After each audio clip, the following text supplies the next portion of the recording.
Hi, I'm Stefan, the BMW DIY guy, and do you have a washable air filter in your car? It's something you should maintain, and I want to show you how to do it.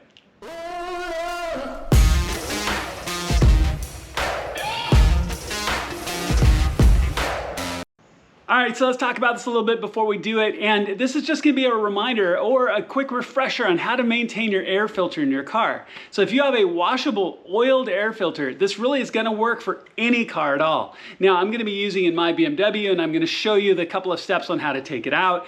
But the process of cleaning and maintaining your air filter is gonna be pretty much exactly the same.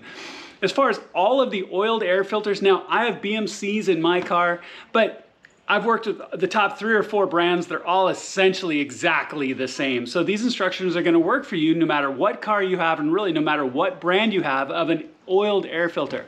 All right, so let's go ahead and jump into the car. I'm going to show you how to get these out. This is a BMW M2 competition, so it has 2 air filters. Your car might have 2, it might have 1, depends on your car. But let's jump into the motor and let's get started. But in removing the strut bar, the very first thing you want to do is take off these upper plastic covers. So you're going to pull out the plastic pin on the corner right there and pull that expanding rivet out.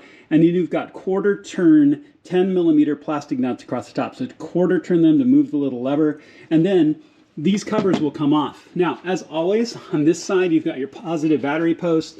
I'm going to get a rubber glove to cover the post once I have that exposed, because when you pull this out, you want to be really careful you don't hit your positive battery post.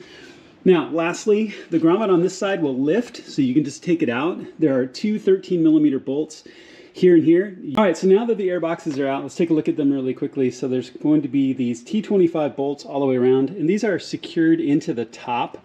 So it is possible to do this by just cracking all of these with your strut brace still in place, and then slide the filters out. I wanted to show you what this fully looked like to do it, and also there's been a couple of times where I've backed one of these out accidentally far enough that I've dropped it, and that's a drag.